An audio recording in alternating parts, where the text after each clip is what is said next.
Director Holt ने सबके सामने मेरा साल भर का पूरा बोनस काट लिया। 50,000 का चूना लग गया। मैंने उन्हें बताया कि मैं रात के 3 बजे तक मशीनों की इमरजेंसी मरम्मत कर रहा था। वो मुझे कहते हैं कि मैं बहाने बना रहा हूं। मैंने तय कर लिया कि अब और लड़ना नहीं है। मैंने क्वाइट क्विटिंग शुरू कर दी। 1 महीने से भी कम समय में मशीनें आधी रात को ही खराब हो गईं। किसी ने वक्त पर ठीक नहीं किया। फैक्ट्री को 10 करोड़ का नुकसान हुआ। सोमवार की सुबह सच कहूं तो मेरा मूड काफी अच्छा था। मशीन नंबर 3 की रात वाली इमरजेंसी रिपेयर पूरी हो चुकी थी। अलार्म आखिरकार खामोश थे। डिस्प्ले पर रीडिंग को स्थिर देखकर मेरे शरीर की हर नस ने राहत की सांस ली। मैं घिसटते हुए डॉम पहुंचा। आधी रात बीत चुकी थी। बिस्तर पर लेटे हुए मैंने खुद से कहा, बस यह महीना निकाल लो। जैसे ही साल का बोनस मिलेगा, पापा की डायलिसिस, दूसरे बच्चे के लिए पत्नी का अस्पताल का खर्च और त्योहारों का खर्चा, यह बस सब कुछ मुश्किल से कवर करेगा। तभी अलार्म बज गया। मैंने आंखें खोलीं और मेरा दिल धक से रह गया। 2 मिनट की देरी। मैं भागते हुए फैक्ट्री के गेट तक पहुंचा तो टाइम क्लॉक पर 8:02 हो रहे थे। बीप की आवाज आई। एक लाल बत्ती चमकने लगी। उसी पल मेरा कलेजा बैठ गया। मुझे लगा कि ज्यादा से ज्यादा डांट पड़ेगी, लेकिन डायरेक्टर होल्ट ने कुछ बुरा सोच रखा था। सुबह की मीटिंग में 100 से ज्यादा वर्कर फर्श पर जमा थे। मशीनें खामोश थीं। हवा में इंजन ऑयल और सस्ते डिटर्जेंट की मिलीजुली बदबू थी। हवादम घोंटने वाली लग रही थी। डायरेक्टर होल्ट सबसे आगे खड़े थे। उनके हाथ में कागजों का ढेर था। उनका चेहरा सख्त और ठंडा था। उन्होंने दिखावटी रोब के साथ गला साफ किया और अपनी नजरें मेरी तरफ घुमाई। सबसे पहले एक घोषणा। कुछ लोगों को लगता है कि नौकरी के कुछ साल उन्हें मनमर्जी करने का हक देते हैं। वो साफ तौर पर मेरी बात कर रहे थे। 2 मिनट की देरी। फैक्ट्री के नियमों के तहत आपका 50,000 का पूरा बोनस जब्त किया जाता है। पूरा फ्लोर सन्नाटे में डूब गया। मेरे सिर में सनसनाहट हुई। मुझे कुछ समझ ही नहीं आ रहा था। 50,000 शायद अमीर के लिए कुछ न हो, पर मेरे लिए यह पापा की 3 महीने की डायलिसिस है, पत्नी की डिलीवरी का बिल है, त्योहारों के दौरान परिवार को बचाने का यही इकलौता सहारा था।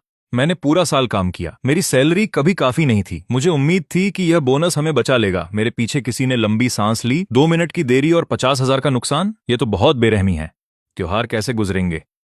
बिल्कुल, हम उस एक पेमेंट के लिए साल भर पिसते हैं। लेकिन भीड़ में किसी ने मुस्कुराहट छिपाई। देर से आया था। अपनी गलती है। मेरा गला जैसे रुई से भर गया। मैंने खुद को सांस लेने के लिए मजबूर किया और शब्द बाहर निकाले। डायरेक्टर होल्ट, कल रात मशीन नंबर 3 का इमरजेंसी अलार्म बज गया था। सर्किट जल गया था। मैंने अकेले रात के 3 बजे तक उसे ठीक किया। मुश्किल से आंख लगी थी कि अलार्म छूट गया, इसीलिए 2 मिनट की देरी हुई। मैंने नाश्ता भी नहीं किया। मेरे पेट में अभी भी चूहे दौड़ रहे हैं। डायरेक्टर होल्ट ने ऊपर देखा तक नहीं। वो कागज पलटने में व्यस्त थे। ओवर टाइम करना तुम्हारा निजी मामला है। देरी से आना नियम का उल्लंघन है। नियम किसी के लिए नहीं झुकते। अगर मैं रात भर काम न करता तो मशीन नंबर 3 आज चल भी नहीं रही होती। पूरी फैक्ट्री बंद पड़ी होती। उन्होंने मेज पर हाथ मारा। उसकी गूंज से पहली लाइन वाले वर्कर सिहर उठे।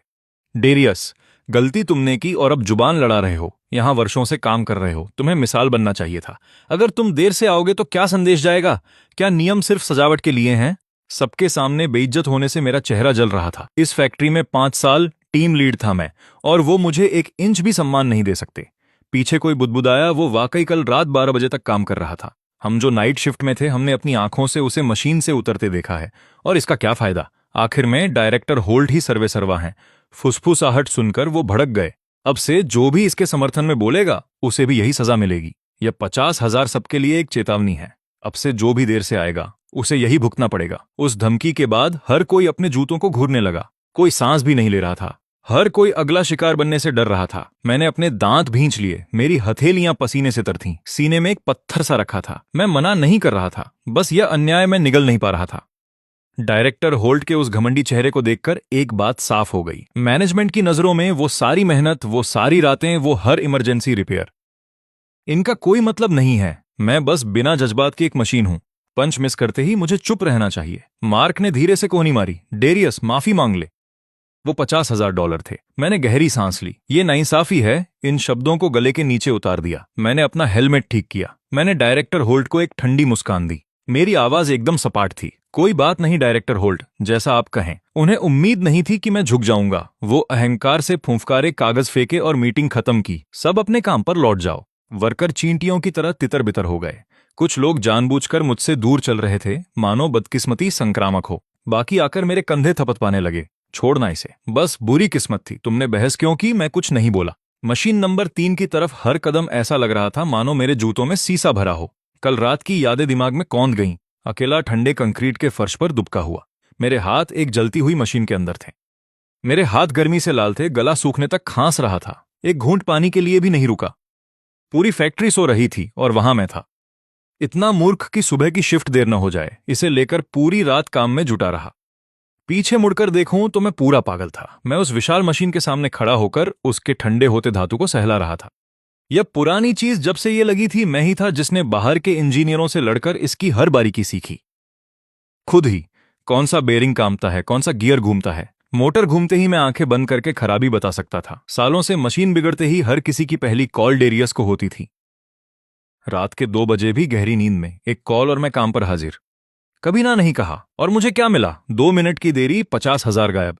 मेरे परिवार की पूरे साल की उम्मीद एक पल में खत्म। मैंने अपना सिर हिलाया और एक कड़वी हंसी हंसी। वो समर्पण का अजीब सा जुनून जो मुझ में था, वो टूट गया, किसी के बूट के नीचे कुचला गया।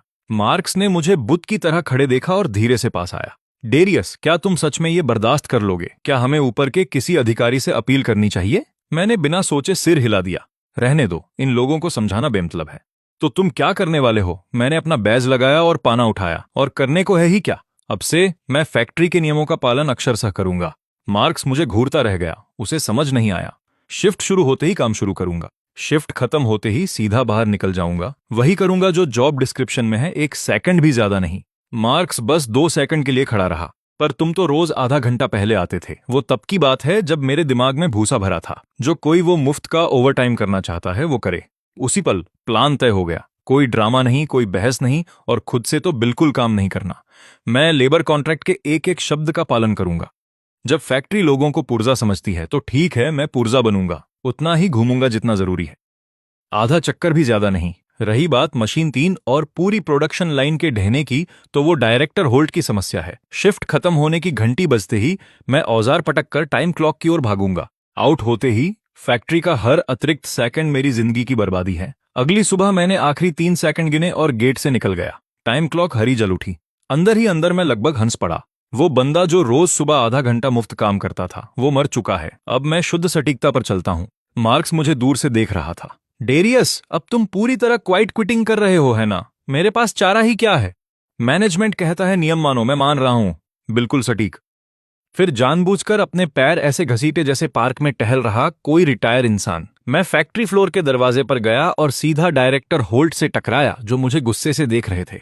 अंदर ही अंदर मैं मुस्कुरा रहा था। देखा, जब अच्छे वर्कर को मुफ्त की मवेशी की तरह इस्तेमाल करोगे तो यही होगा। रोज जल्दी आता था और कभी एक शब्द शुक्रिया नहीं सुना। अब बिल्कुल समय पर आता हूं तो अपराध हो गया। खैर, आज एकदम समय पर हूं, मैंने बिल्कुल मासूमियत से कहा। उन्होंने मुंह खोला पर आवाज नहीं निकली। उनके चेहरे का वो घमंड ढह गया। सुबह की मीटिंग में डायरेक्टर होल्ट की नजरें मुझ पर टिकी थीं। वो मुझे खंभे की तरह खड़े देख रहे थे, न कि वो इक्विपमेंट रिपोर्ट देते हुए जैसा मैं पहले करता था। उनके तेवर और काले हो गए। जैसा सोचा था, बॉस सिर्फ लेना जानते हैं। जब आप उनसे ज्यादा नहीं निकाल सकते तो वो ऐसे बर्ताव करते हैं जैसे लुट गए हों। मीटिंग खत्म हुई और वो शब्दों को खींच कर बोले, ठीक है, सब जा सकते हैं। अपने स्टेशन पर लौट जाओ, काम करो। इसमें एक संदेश छिपा था। वो देख रहे थे कि क्या मैं वफादार कुत्ते की तरह रुक कर एक्स्ट्रा काम करूंगा। इसके बजाय मैं मुड़ा और चल पड़ा। मैंने उनकी तरफ देखा तक नहीं। मार्क्स पीछे आया, अपनी हंसी दबाते हुए। डेरियस, वो शानदार था। मैंने कंधे उचकाए। अगर मैं नहीं लड़ता तो उन्हें यही लगता कि मैं 24 घंटे उनके लिए फ्री में हाजिर हूं। सच कहूं, मेरे सीने की आग अभी भी जल रही है, लेकिन वो जितनी जलती है, मैं कॉन्ट्रैक्ट की उतनी सटीकता से पालना करता हूं। उन्हें देखने दो कि मेरे बिना ये जगह कैसी दिखती है। क्या ये जर्जर फैक्ट्री चल भी सकती है? बिल्कुल, जैसा मुझे उम्मीद थी। मेरे स्टेशन पर बैठने के आधे घंटे के अंदर मशीन नंबर 3 ने नखरे दिखाने शुरू कर दिए। कन्वेयर बेल्ट की गति धीमी हो गई। आप इसे पावर खोते हुए देख सकते थे। नया लड़का डर गया और कंट्रोल पैनल को ठोकने लगा। हम खत्म हो गए, हम खत्म हो गए। अलार्म फिर क्यों बज रहा है? रैंडम बटन दबाना बंद करो। डेरियस को बुलाओ, उसे पता होगा क्या करना है। बच्चा मदद के लिए इधर उधर भाग रहा था। इस बीच मैं फुर्सत से अपनी टूलकिट में सही पाना ढूंढ रहा था। डायरेक्टर होल्ट गुस्से में दफ्तर से बाहर आए। क्या हो रहा है? गति फिर कम क्यों हो रही है? डेरियस पहले ही इन चीजों को भांप लेता था। लगता है वो अभी तक वहां पहुंचा नहीं है। डायरेक्टर होल्ट ने सुना और लगभग आपा खो दिया। वो टीम लीड है। अगर वो संभाल नहीं रहा तो पूरी लाइन को नुकसान होगा। मैंने सुना और पाना मेज पर रख दिया। मैंने दोनों हाथ फैला दिए। वर्किंग आवर्स के दौरान मुझे जो करना चाहिए मैं वो कर रहा हूं। अगर आप चाहते हैं कि मैं जल्दी शुरू करूं तो क्या आप ओवरटाइम दे रहे हैं? तुम्हारा ये अंदाज पहले तो नहीं था। तुम हमेशा जल्दी आते थे, वो पहले था। क्या आपने कल नहीं कहा था कि नियम सबसे पहले आते हैं? मेरी शिफ्ट अभी शुरू नहीं हुई। मैं मशीन को हाथ क्यों लगाऊं? क्या ये जानबूझकर नियम तोड़ना नहीं होगा? फ्लोर एकदम खामोश हो गया। सब डायरेक्टर होल्ट के फटने का इंतजार कर रहे थे, लेकिन वो एक शब्द नहीं निकाल सके। उन्होंने बस दांत पीसे और शिफ्ट सुपरवाइजर को नए लड़के पर नजर रखने और काम जारी रखने को कहा। 10 मिनट से भी कम समय में तीसरी मशीन से एक जोरदार धमक हुई जिसने पूरी फैक्ट्री को हिला दिया। मेरे बगल वाला लड़का घबरा गया। देखो, ये अपने आप बंद हो गई। डायरेक्टर होल्ट का चेहरा सफेद पड़ गया। सब जानते हैं कि मशीन के बंद होने का मतलब क्या है। पूरी प्रोडक्शन लाइन थम गई, आउटपुट आधा रह जाएगा, सारे ऑर्डर ठप हो गए। वो चिल्लाते हुए मेरे पास आए। डेरियस, क्या तुम इस जगह को बर्बाद होते देखना चाहते हो? यहां आओ और इसे ठीक करो। डायरेक्टर होल्ट, मैं हड़ताल पर नहीं हूं, पर मुझ पर चिल्लाइए मत। ये तरीका मुझ पर काम नहीं करता। मार्क्स पास ही खड़ा था, मुश्किल से अपनी हंसी दबा रहा था। उसके कंधे हिल रहे थे। डेरियस, तुम इस आदमी को हार्ट अटैक दे दोगे। डायरेक्टर होल्ट का चेहरा गुस्से और डर से कभी पीला तो कभी हरा पड़ रहा था। उन्होंने अपने गुस्से को दबाया। डेरियस, क्या तुम आकर इसे देख सकते हो? तब जाकर मैंने अनमने ढंग से सिर हिलाया। मैंने झुककर मशीन के अंदर सिर डाला। 2 मिनट में मुझे खराबी मिल गई। ड्राइव बेल्ट ढीली होकर ट्रैक से उतर गई थी। मैंने पिछली रात ही इसके लिए रिपोर्ट की थी, कहा था कि नया पार्ट चाहिए। मैनेजमेंट ने खरीद को मंजूरी देने से मना कर दिया। आज जैसे ही मशीन ने स्पीड पकड़ी, बेल्ट टूट गई। मैं खड़ा हुआ और अपने हाथ झाड़े। डायरेक्टर होल्ट, मैंने कल ही कहा था कि नया पार्ट चाहिए, आपने मना कर दिया। अब मैं कुछ नहीं कर सकता। फैक्ट्री में मौजूद दर्जनों आंखें एक साथ डायरेक्टर होल्ट पर टिक गईं। उनके चेहरे साफ कह रहे थे, देखते हैं अब आप इससे कैसे बचते हैं। डायरेक्टर होल्ट का चेहरा गुस्से से लाल हो गया। मुझे परवाह नहीं कैसे, बस इसे चालू करो। बिना नए पार्ट के मैं बस काम चलाऊ मरम्मत कर सकता हूं। ये कब तक चलेगी कोई नहीं कह सकता। कुछ न होने से तो बेहतर है, वरना आज का सारा प्रोडक्शन डूब जाएगा। मैंने बहस बंद की और बेल्ट को कस दिया, पर मुझे पता है कि ये मशीन आज नहीं तो कल फिर से बैठने वाली है। मैं दिन में 7-8 बार चक्कर लगाता था ताकि ऐसी नौबत ही ना आए। मरम्मत पूरी करके मैंने अपने तेल से सने हाथ झाड़े और दरवाजे की तरफ चल दिया। डायरेक्टर होल्ट, मुझे वॉशरूम जाना है। उनकी आंखें फटी रह गईं। क्या तुम अभी नहीं गए थे? मैंने ठंडी नजरों से मुड़कर उन्हें देखा। जब आपने मेरा 50,000 का बोनस काटा, तब आपने कहा था कि हम नियम का पालन करते हैं। मैं वॉशरूम जा रहा हूं। क्या फैक्ट्री के नियमों में अब इसके लिए भी मनाही है? डायरेक्टर होल्ट पूरी तरह खामोश हो गए। मुंह से एक शब्द नहीं निकला। प्रोडक्शन लाइन पर खड़े सभी लोग अपनी हंसी दबाने की कोशिश कर रहे थे। हंसी रोकते रोकते लोगों के चेहरे लाल पड़ गए। ये एहसास बेहद सुकून देने वाला था। इस पल से मैं पूरी तरह जाग चुका हूं। अगर इन्हें इंसानियत नहीं चाहिए तो मैं इन्हें वही ठंडा कठोर नियम पालन दूंगा। इन्होंने मुझे इज्जत नहीं दी तो अब किसी को आराम नहीं मिलेगा। मैनेजमेंट ने इस बार गलत इंसान से पंगा ले लिया। उन्होंने किसी कमजोर को नहीं चुना, बल्कि उस आदमी के पीछे पड़े जिसके पास पूरी तकनीकी जानकारी है। ये डायरेक्टर होल्ट की अब तक की सबसे बड़ी गलती है, क्योंकि मेरे बिना ये पूरी लाइन नहीं चल सकती। शिफ्ट खत्म होने की घंटी बजी। मैं सबसे पहले दरवाजे की तरफ निकला, जैसे गोली छूट गई हो। डेरियस, क्या तुम ओवरटाइम के लिए नहीं रुक रहे? मशीन में अभी भी दिक्कतें बाकी हैं। नया लड़का घबरा कर चिल्लाया। मैंने पीछे मुड़कर नहीं देखा, बस चलता रहा। बिना वजह देर तक रुकना सिर्फ मूर्खतापूर्ण वफादारी है। देर से निकलो तो कैंटीन में सिर्फ खाली बर्तन मिलते हैं, और मैं फिर से सूखे इंस्टेंट नूडल्स खाने पर मजबूर हो जाऊं, जिसे किसी का गुलाम बनकर रहना है रहे। भाड़ में जाए ये मुफ्त का ओवरटाइम। मैं टाइम क्लॉक पर पहुंच गया हूं। हरी बत्ती जल गई। बिल्कुल सही समय पर क्लॉक आउट किया। समय पर काम से निकलना हर कर्मचारी का बुनियादी हक है। मैं पहले कितना पागल था। शिफ्ट खत्म होने के बाद मशीनों से लड़ता था, डरता था कि कहीं कल के आउटपुट पर असर न पड़े, ये सोचकर कि एक्स्ट्रा मेहनत करना ही एक अच्छे कर्मचारी की पहचान है। रातें जागकर बिताने का कोई मोल नहीं था। नतीजा ये कि मैं रोज कैंटीन में खाली कटोरे देखता था और अपना पेट भरने के लिए अपनी जेब से नूडल्स खरीदता था। अब मेरी सोच साफ है। दुगना काम करो तो कोई शुक्रिया तक नहीं कहता, पर 2 मिनट की देरी हो जाए तो पूरे साल की मेहनत पानी में मिल जाती है। यह सरासर अन्याय है। 50,000 गए और मुझे अभी भी आदर्श कर्मचारी बने रहना है। आज रात मुझे परिवार चलाने के लिए कुछ साइड इनकम सोचनी होगी। एक एक रुपया मायने रखता है। मैंने खाने का आखिरी निवाला निगला और फोन में सेव किया हुआ एक नंबर निकाला। दूसरी फैक्ट्री का बॉस वेड, आपने कहा था कि कभी आकर अपनी मशीन देखूं। क्या आपको अभी भी किसी की जरूरत है? फोन के दूसरी तरफ तुरंत हलचल हुई। वो मानो फोन के अंदर ही आने को तैयार थे। क्या मुझे जरूरत है? बहुत ज्यादा। वही पुरानी डील, 400 प्रति घंटा। क्या मंजूर है? मैंने मन ही मन हिसाब लगाया। 500 कर दो, मैं रिजल्ट की गारंटी देता हूं। दूसरी तरफ थोड़ी खामोशी छाई। लगता है वो बूढ़ा लोमड़ी मुझे कम करवाने की सोच रहा था। इसके बजाय वो तुरंत मान गया। अगर तुम आ जाओ तो 500 मंजूर है, उसी दिन भुगतान। जल्दी यहां आओ, यहां सब कुछ बिखर रहा है। मैं पल भर के लिए वहीं खड़ा रहा। मेरे अंदर मिले जुले जज्बातों का तूफान उठा। उसी इस रात मुझे सुबह के 3 बजे तक काम करने के लिए मजबूर किया गया था। बिना एक शब्द की सराहना के उस जगह पर जहां मैंने 5 का साल दिए, और जो मुझे सिर्फ आने के लिए पैसे लुटा रहा है वो कोई और ही है। कोई बात नहीं, मैं 15 मिनट में पहुंचता हूं। मैंने फोन रखा, स्कूटर उठाई, फुल थ्रॉटल दी और सोचा कि 2000 एक्स्ट्रा आने वाले हैं। मैं फैक्ट्री गेट पर पहुंचा तो बॉस वेड पहले से ही वहां मौजूद थे। बेचैनी से इंतजार कर रहे थे। तुम मेरी जान बचाओगे, तुम आखिरकार आ गए। मशीन कई दिनों से बंद है, हमने कई सीनियर टेक्नीशियंस को बुलाया, किसी को खराबी नहीं मिली। आओ देखो। मैं मशीन के पास गया। उसने दो दबी हुई आवाजें की। मुझे पहले ही अंदाजा हो गया था। 10 मिनट से भी कम समय में मशीन एकदम स्मूथ चल रही थी। सच कहूं तो अगर मेरी पुरानी फैक्ट्री की मशीनें इतनी घिसी पिटी ना होती, जिन्होंने मुझे रोज काम करने पर मजबूर किया, तो मैं ये हुनर कभी नहीं सीख पाता। बॉस वेड लगभग गिरते गिरते बचे। 10 मिनट हो गया। पास खड़े सीनियर टेक्नीशियंस जलन से बीमार हो रहे थे। एक ने शक से पूछा, क्या तुम्हें पहले ही पता था कि क्या खराबी है? मैंने अपने हाथ झाड़े नहीं, मैंने सिर्फ आवाज सुनी और जान गया। टेक्नीशियन का चेहरा बिगाड़ गया। हम चारों ने 3 दिन तक उसे सुना, 3 दिन तक हाथ लगाए। ये नाइंसाफी है। यकीन ही नहीं हो रहा। एक और टेक्नीशियन का मुंह खुला रह गया। इतने हुनर के साथ तो तुम वहां हजारों कमाते होगे। ये शब्द दिल पर लगे। मेरी नाक में जलन हुई। एक कड़वाहट मन में उठी। हजारों? मैं 8,000 की सैलरी के लिए कमर तोड़ मेहनत करता हूं। परिवार का पेट तक मुश्किल से पलता है। कहीं भी पूछ लो, इस इंडस्ट्री में आधे हुनर वाले लोग भी बिना पसीना बहाए 10,000 कमा लेते हैं। बॉस वेड ने मेरा हाथ पकड़ा। आओ दफ्तर में तुम्हें चाय पिलाता हूं। वो मुझे दरवाजे की तरफ खींच ले गए। फैक्ट्री बड़ी नहीं थी, पर पूरी रोशनी से चमक रही थी और कर्मचारी पूरे जोश में काम कर रहे थे। आंखों में असली चमक थी। चाय की जरूरत नहीं, मैं काम करना चाहूंगा। ज्यादा घंटे ज्यादा पैसे, बॉस वेड ने पूछा।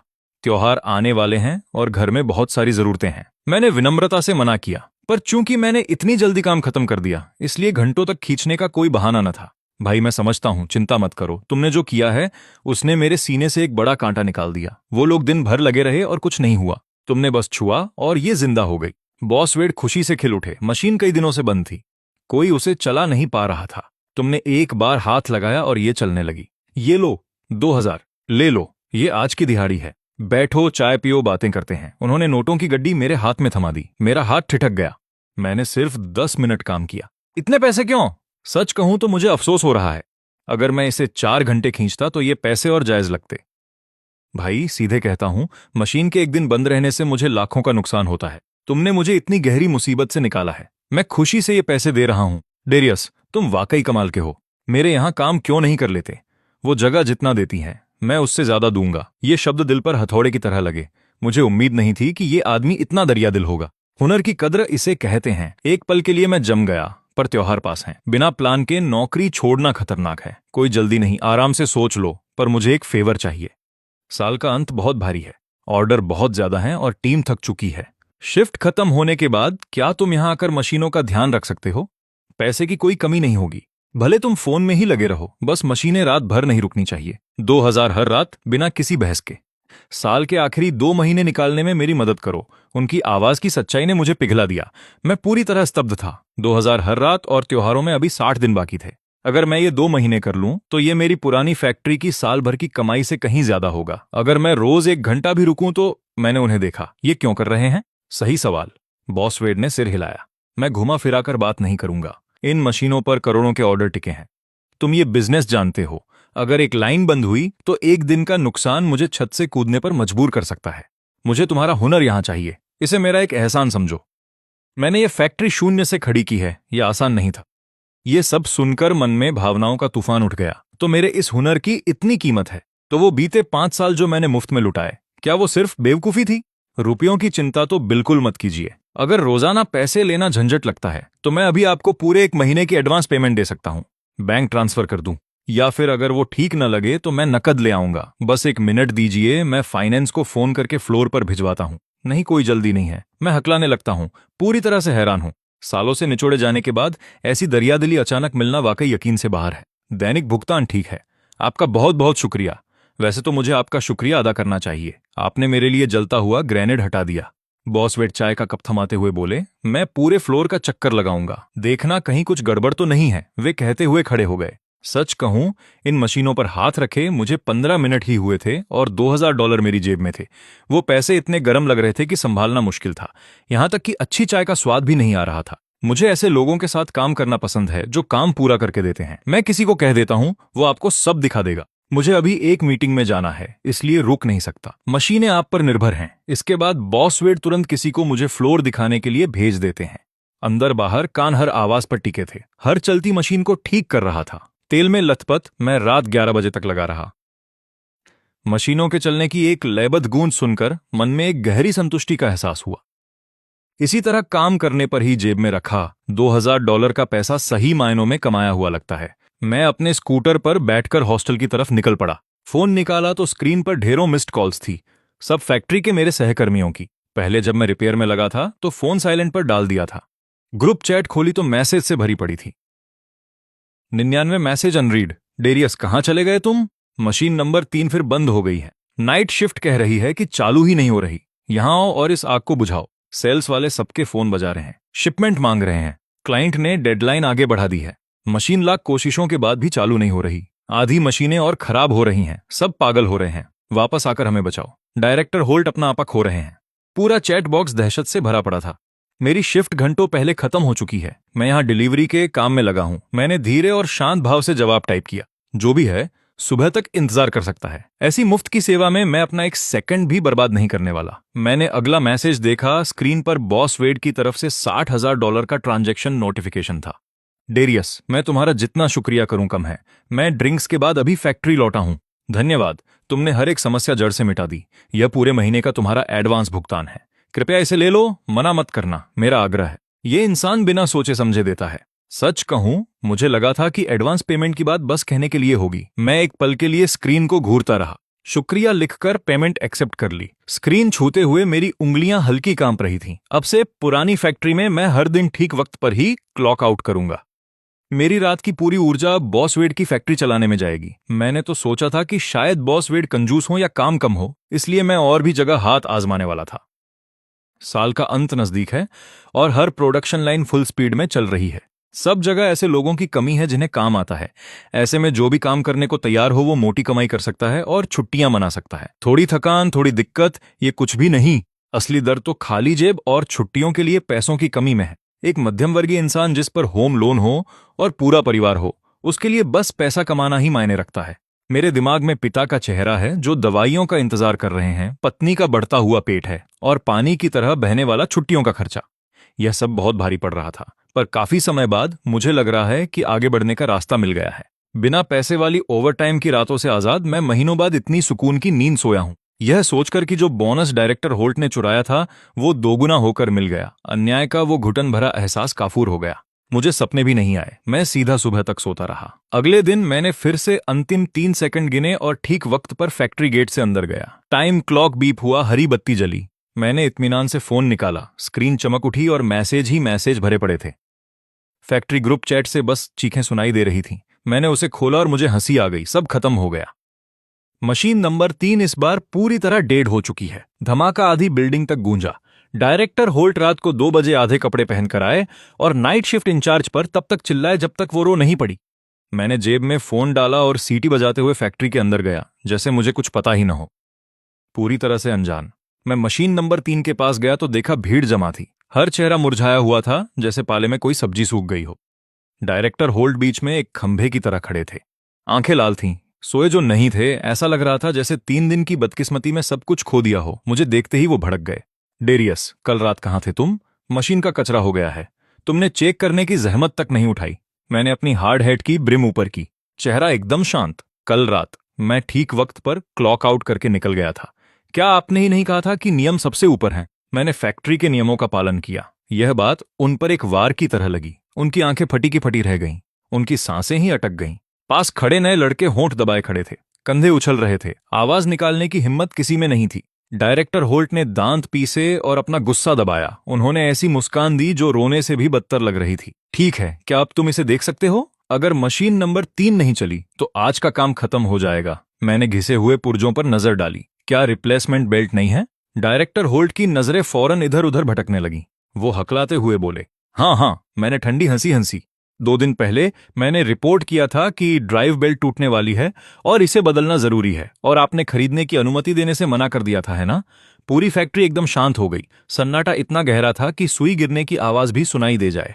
डायरेक्टर होल्ट, पिछली बार जब हमें बेल्ट चाहिए थी आपने खुद कहा था कि बजट खत्म हो गया है और अगले महीने तक इंतजार करने को कहा था। डायरेक्टर होल्ट का चेहरा पीला पड़ गया, वो फट पड़े। अपना मुंह बंद करो अभी। मैंने बस अपना सिर हिलाया। मशीनें इस इमारत की सबसे ईमानदार चीजें हैं। पुर्जों पर कुछ डॉलर खर्च करने से मना करो और फिर लाखों का नुकसान भुगतो। डायरेक्टर होल्ट गुस्से में कांप रहे थे।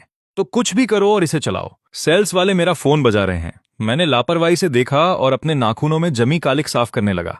आवाज एकदम सपाट। माफ करना, आज नहीं हो पाएगा। डायरेक्टर होल्ट को लगभग दौरा ही पड़ गया। क्या कहा तुमने? फिर से बोलो। बिना सामान के क्या मैं खाना बना सकता हूँ? नए पुर्जे नहीं है। क्या मैं इसे अपने हाथों से ठीक करूं? ये फ्लोर कबाड़ से भरा है। पुर्जे बदलने में कंजूसी, लेकिन कर्मचारियों को बिना रुके दौड़ाने और जुगाड़ करने में माहिर। क्या यहाँ काम करने वालों की जान और वक्त की कोई कीमत नहीं है? मेरे बगल में खड़ा फ्लोर मैनेजर घबराहट से कांप रहा था और डायरेक्टर होल्ट के कान में झुककर बोला, डेरियस सही कह रहा है।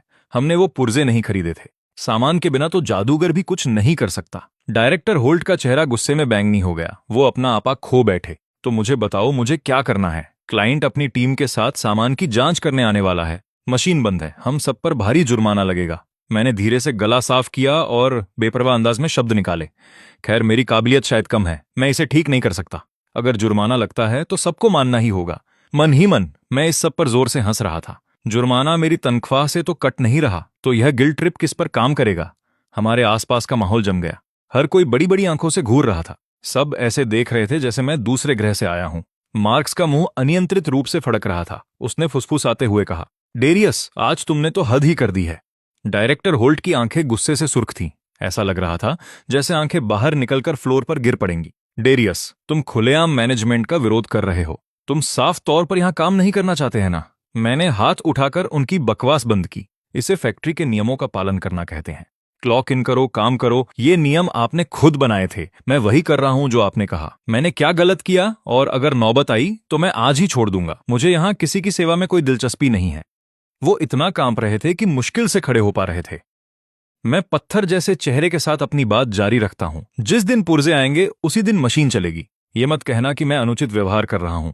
जिस पल सामान यहां होगा मैं 10 मिनट में इसे चला दूंगा। मैंने प्रोक्योरमेंट वाले की तरफ रुख किया। पुर्जे कब तक आ रहे हैं? छुट्टियों के चलते शिपिंग में देरी है, कम से कम 3 दिन लगेंगे। डायरेक्टर होल्ट की आंखों के सामने अंधेरा छा गया। वो वहीं गिरते गिरते बचे।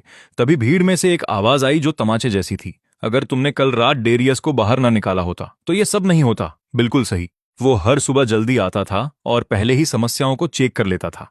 ये मशीन कभी इस तरह खराब नहीं हुई थी। डायरेक्टर होल्ट ने उस बेचारे की मेहनत के $50,000 सिर्फ लेट होने पर काट लिए थे और ये गलत था।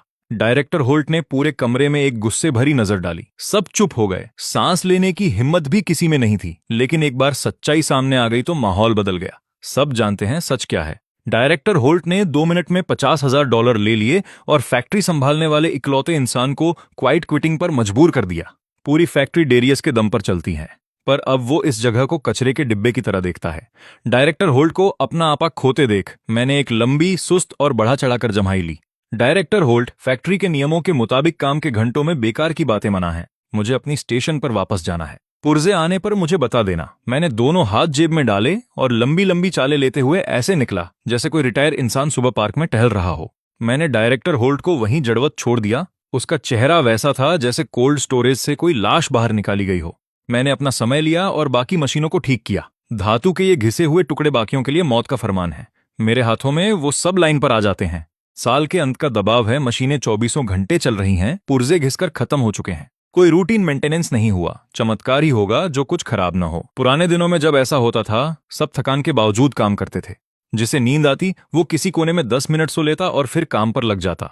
उस समय सीनियर होने के नाते अगर मैं कई दिन न भी सोता तो लाइन एक पल के लिए भी नहीं रुकने देता था। मैंने हमेशा खुद से कहा कि यही मेरी आजीविका है। उससे भी बढ़कर यह मेरी जिम्मेदारी थी जिससे मैं मुंह नहीं मोड़ सकता था। पूरी टीम को जबरदस्ती ओवरटाइम कराया जाता था। गुस्सा बढ़ता था और अंत में बस मैं ही होता था जो सबको संभालता था। सच कहूं, मुझे ये मशीनें आंखें बंद करके जितनी पता हैं, उतनी डायरेक्टर होल्ट अपने बच्चे को नहीं जानते। मेरे बगल में खड़ा नया लड़का छिपते हुए कान में फुसफुसाया, डेरियस, क्या तुम वाकई छोड़ रहे हो? क्या तुम हमेशा के लिए सबका मुफ्त मसीहा बने रहोगे? साल का बोनस तो पहले ही डूब चुका है। यह साल खत्म होते ही मैं अपना सामान बांधकर निकल जाऊंगा। मैंने अपने कान बगल वाली मशीन पर टिकाए रखे और एक नॉब को घुमाया। एक क्लिक की आवाज आई और शोर गायब हो गया। क्या तुमने कहीं और काम ढूंढ लिया है? मैंने उसे एक नजर देखा। एक एक कदम देखते हैं क्या होता है। बॉसवेड ने मुझे क्या ऑफर दिया ये मैं किसी को नहीं बताने वाला। ये फैक्ट्री तो वहीं ढेर हो जाएगी। एक बेहद लंबे दिन के बाद मैं आखिर फिनिश लाइन पर पहुंच गया। मेरे क्लॉक आउट करने से 1 सेकंड पहले प्रोक्योरमेंट से पुर्जे आ गए। एक सहकर्मी चिल्लाया, डेरियस, पुर्जे आ गए, मशीन नंबर 3 बच सकती है। मैंने उसकी तरफ मुड़कर भी नहीं देखा। शिफ्ट खत्म हो चुकी है। मेरे मुंह से शब्द निकले ही थे कि मैं टाइम क्लॉक की तरफ दौड़ पड़ा। बीप हुआ, हरी बत्ती जली, मेरा मूड रॉकेट की तरह ऊपर उठ गया। आज रात एक और पेड़े है। मैंने अपने हाथों पर लगे काले ग्रीस को हल्की नफरत से झाड़ा। कल सुबह क्लॉक इन करने के बाद इसे देखूंगा। वेयर हाउस वाला आदमी हैरान खड़ा रह गया, पर डायरेक्टर होल्ट का सीधा आदेश था, यह आज रात ही होना चाहिए। मुझे अपनी शिफ्ट के पैसे मिलते हैं। काम के घंटों के बाद मैं उपलब्ध नहीं हूं। क्या आप चाहते हैं मैं मुफ्त में काम करूं?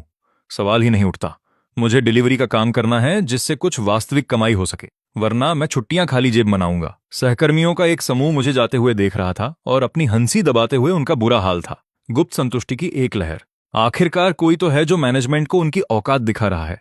यह बात पूरे फ्लोर पर फैल गई। एक सीनियर वर्कर फुसफुसाया, ये तो अविश्वसनीय है। डेरियस वाकई में कमाल का बंदा है। उसे किसी का डर नहीं। उधर डायरेक्टर होल्ट अपने ऑफिस के दरवाजे पर खड़े थे, गर्दन बाहर निकाले, चेहरा गुस्से से इतना लाल कि जैसे चमड़ी उतर जाएगी। पुर्जे लगवा दिए गए। डेरियस कहाँ गया? वेयर हाउस वाला बंदा कांप रहा था। पुर्जे आ गए, पर डेरियस काम खत्म करके निकल चुका है। क्या? उसे अभी वापस बुलाओ, उसे यहां ले आओ। वेयर हाउस वाला बंदा रोने जैसा हो गया। वो बहुत दूर निकल चुका है। वो अपने इलेक्ट्रिक स्कूटर पर तेज निकला था। बोला उसे छुट्टी के पैसों के लिए डिलीवरी करनी है। उसे कोई नहीं रोक सकता था। यह तो नामुमकिन है। आखिर इस फैक्ट्री का इंचार्ज कौन है? सेल्स वालों ने आखिरी डेडलाइन दे दी है। क्लाइंट कल सुबह 10 बजे इंस्पेक्शन के लिए दरवाजे पर होगा। डायरेक्टर होल्ट का चेहरा लाल से एकदम सफेद पड़ गया। अगर क्लाइंट आता है और तीसरी मशीन बंद मिली तो ऑर्डर हाथ से गया। पेनल्टी इतनी भारी होगी कि फैक्ट्री बेचने पर भी भरपाई नहीं होगी। उनके घुटने कांप गए और वो दरवाजे के सहारे टिक गए। जब डेरियस कल सुबह आएगा तो क्या वो इसे ठीक करेगा? फ्लोर मैनेजर ने मुश्किल से थूक निकला, शायद कर दे। डायरेक्टर होल्ट ने अपने दांत इतनी जोर से भींचे कि आवाज आने लगी। अगर उसने कल आनाकानी की तो मैं उनकी धमकी आधी अधूरी ही फुस हो गई, जैसे फूटा हुआ गुब्बारा। नहीं, मैं उस पर और दबाव नहीं बना सकता। फ्लोर मैनेजर ने आह भरी, अगर कोई दोषी है तो वो आप हैं। 2 मिनट के लिए 50,000 काट लिए, हद से ज्यादा दबाव डाला। इतना होने के बाद कौन कड़वाहट नहीं पालेगा? ये शब्द किसी जहरीले खंजर की तरह लगे, सीधे डायरेक्टर होल्ट के सीने में उतर गए। वो अपनी कुर्सी पर गिरते हुए बुदबुदाने लगे, बकवास है, ये पूरी तरह मेरी गलती नहीं है। उसने पहले नियम तोड़े थे।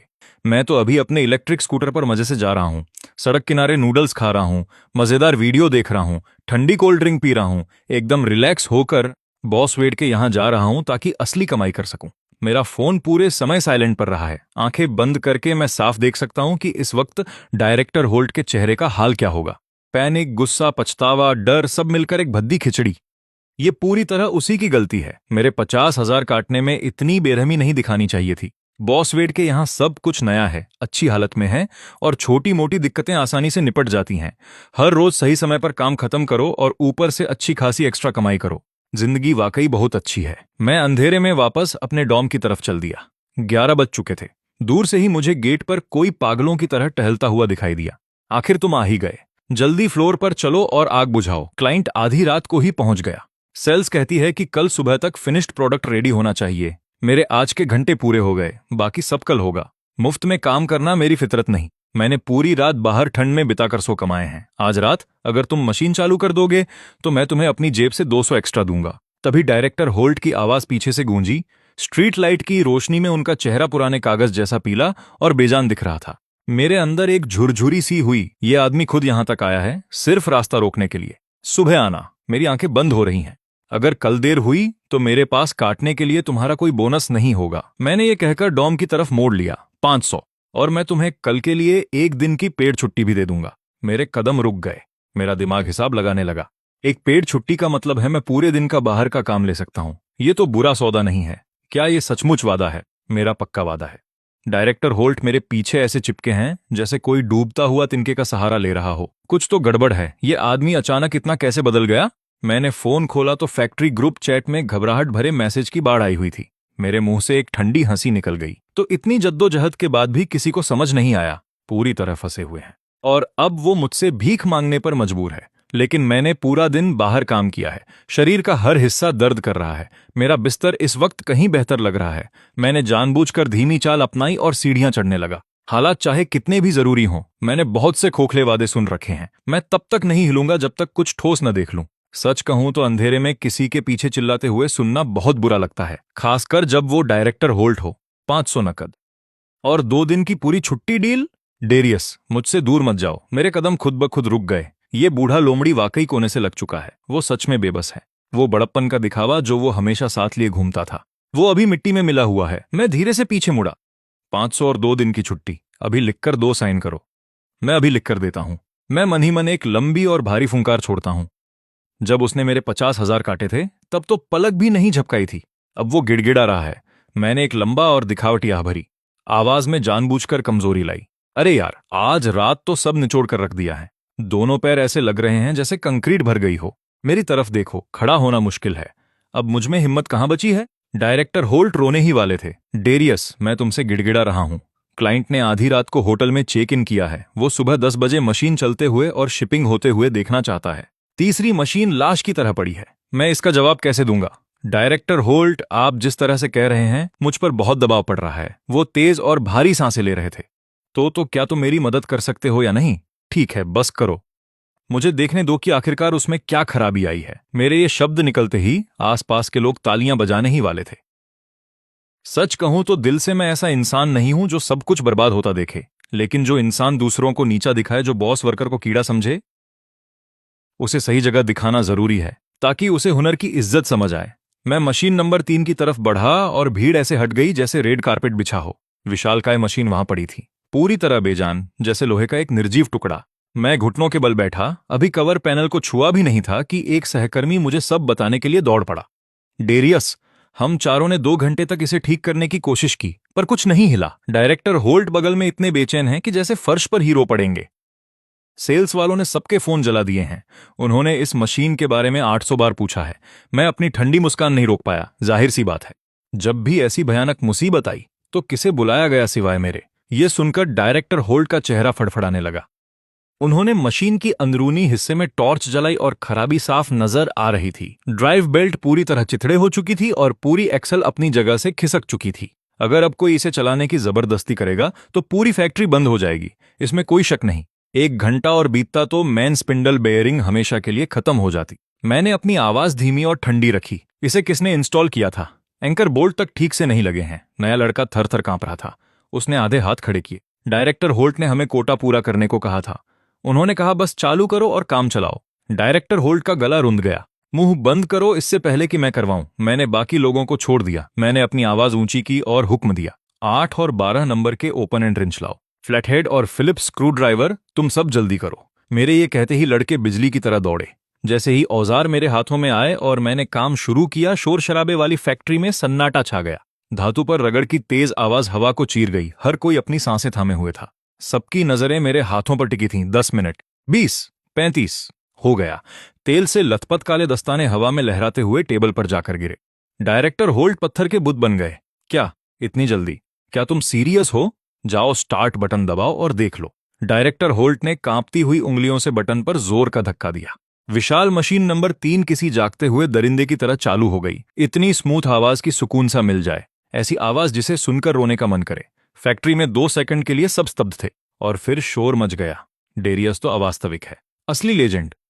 डेरियस, तुम इस फैक्ट्री के असली भगवान हो। यहां तक कि फ्लोर मैनेजर भी अविश्वास में अपना सिर हिला रहा था।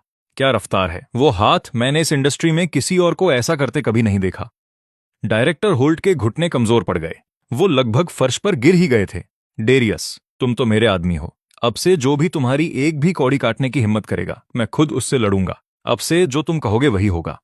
मैंने उन्हें तिरछी नजर से एक ठंडी नजर डाली रहने दो। कल सुबह 2 दिन की पेड छुट्टी और 500 मेरे टेबल पर रख देना। डायरेक्टर होल्ट के हाथ कांप रहे थे जब उन्होंने अपना फोन निकाला और सबके सामने पैसे ट्रांसफर कर दिए।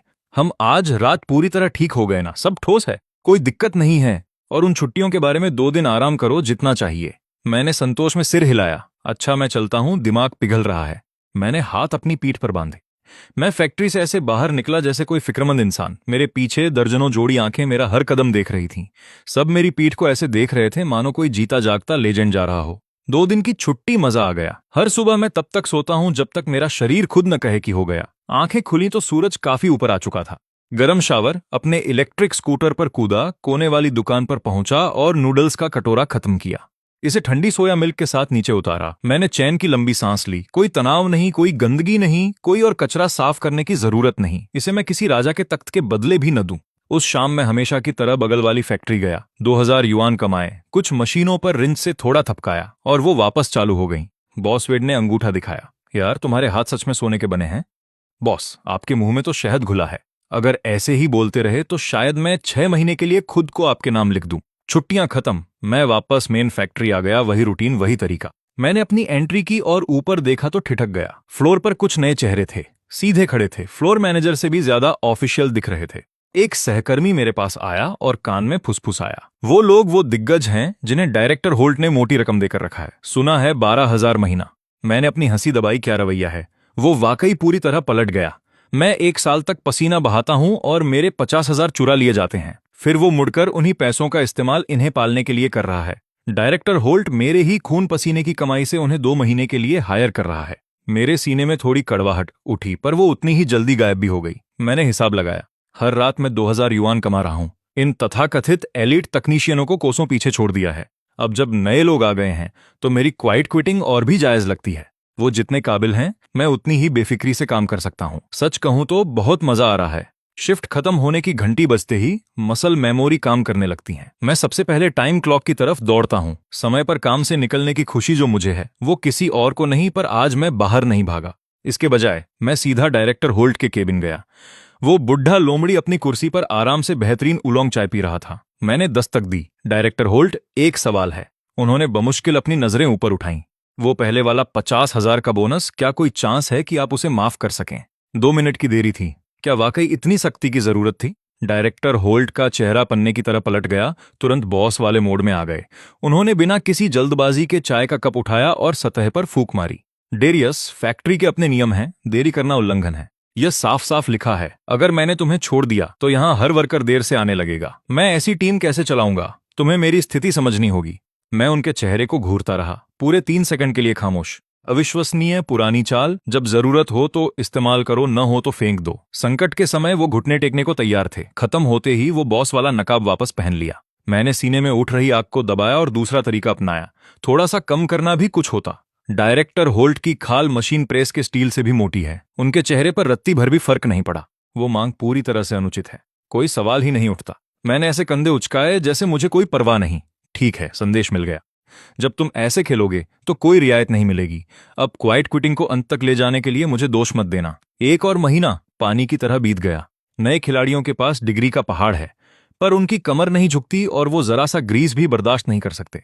फ्लोर पर इन पुरानी मशीनों की अपनी शख्सियत है। वो इन्हें नहीं सुलझा सकते। किताबी ज्ञान से आसान काम तो हो जाते हैं, पर कुछ भी पेचीदा होते ही वो खो जाते हैं। गंदगी भरे मुश्किल काम आज भी मुझे ही थमाए जाते हैं। मैं वही करता हूं जिसके लिए पैसे मिलते हैं, न कम न ज्यादा। और वो नए लड़के अभी अभी आए हैं, जोश से भरे हैं, इधर उधर दौड़कर खूब दिखावा कर रहे हैं। डायरेक्टर होल्ट कल्पना में जी रहे हैं। उन्हें यकीन है कि 12,000 महीना देकर उन्होंने उद्धारकर्ता पा लिए हैं कि उन्हें अब कभी डेरियस से डील नहीं करनी पड़ेगी। वो हर दिन हाथ पीछे बांधे फैक्ट्री में ऐसे अकड़ कर चलते हैं जैसे फैक्ट्री दुनिया जीतने वाली है। और मैं ठीक समय पर आता हूं, 1 सेकंड एक्स्ट्रा नहीं। फिर सीधा बॉस वेड के पास मेंटेनेंस काम के लिए निकल जाता हूं। कुछ मशीनें जिन्हें मैंने बिल्कुल परफेक्ट ट्रेन किया है, मुझे देखते ही बॉस वेड खिल उठते हैं। जब दूसरा महीना आया तो उन्होंने खुशी खुशी बाकी के 60,000 युआन मेरे खाते में डाल दिए। क्वाइट क्विटिंग और दोहरी कमाई का सपना जी रहा हूं। यह लगभग बहुत अच्छा है, लेकिन जब सबको लगता है कि नए लड़के भार संभाल लेंगे तो अंधेरे में एक तबाही चुपचाप पल रही है। डायरेक्टर होल्ट को अंदाजा नहीं है कि वो अभी जितनी अकड़ दिखा रहे हैं, हकीकत उन्हें उतनी ही जोर से थप्पड़ मारेगी। मैं अपनी फौलादी रूटीन जारी रखता हूं। पंच इन पंच आउट, 1 सेकंड भी फालतू नहीं। और वाकई शांति ज्यादा देर नहीं टिकी। एक सुबह मैंने पंच किया, फ्लोर पर पहुंचा और वहां वो मौजूद थे। वो 10,000 युआन वाले तकनीशियन मशीन नंबर 5 को घेरे खड़े थे। हर चेहरा तनाव से जकड़ा हुआ, आंखें ऐसी जैसे भूत देख लिया हो। मैं सुनने के लिए आगे बढ़ा। वो उसके चारों ओर दुबके हुए चिल्ला रहे थे, इस मशीन का डिजाइन तो बिल्कुल अमानवीय है। कोई चीज इतनी पुरानी कैसे हो सकती है? रोटेशन शाफ्ट के पेंच पूरी तरह जाम है। किसने बनाई है ये चीज? हमने पूरा कल की दोपहर बिता दी और हर पैरामीटर एडजस्टमेंट इसे और बुरा बना रही है। हमें कुछ समझ नहीं आ रहा। मैं उनके ठीक पीछे खड़ा था, हंसी मुश्किल से दबा पा रहा था। पुरानी ये तो तुम्हारी अकल का कसूर है कि तुमने इतनी पुरानी और घिसी हुई मशीन कभी नहीं देखी। भारी सैलरी और फैंसी डिग्रियां रखने वाले ये एलिट लोग ग्रीस से एलर्जी रखते हैं। उनसे कहो कि फर्श पर लेटकर मशीन के नीचे रेंगे, कोई चांस नहीं। उनकी असली कला साइड में खड़े होकर सब जानने का दिखावा करना है। मार्क्स चुपके से आया और फुसफुसाया, डेरियस, वो कल रात 11 बजे तक इस पर पसीना बहा रहे थे। मशीन नंबर 5 टस से मस नहीं हुई। फ्लोर मैनेजर गंजा होने की कगार पर है। सारी काबिलियत धरी की धरी रह गई। 12,000 महीना और मशीन 5 को ठीक नहीं कर सकते। उस सैलरी में 10,000 तो हवा है और 2,000 सिर्फ एटीट्यूड। वो लाइन सटीक थी। मैं लगभग वहीं हंस पड़ा।